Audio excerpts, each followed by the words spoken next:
কুয়াশা 2 দিন থেকে একটু বেশি দেখা যাচ্ছে, তো শীত 2-4 দিনের মধ্যে একটু বেশি বাড়তি হবে আর কি।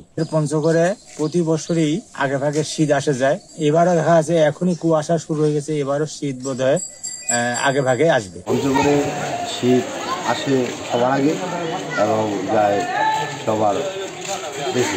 বৃষ্টিটা আসে, ঠান্ডা পড়ে গেছে, বৃষ্টির জন্য খুবই ঠান্ডা লাগতেছে, ঠান্ডার কারণে হাত পা জ্বরে আসতেছে, চলাফেরা করা খুব কষ্ট। ঠান্ডা পড়ছে বাপুরে। সারা বাংলাদেশের তুলনায় তো পঞ্চগড় বরাবরই শীত বেশি থাকে।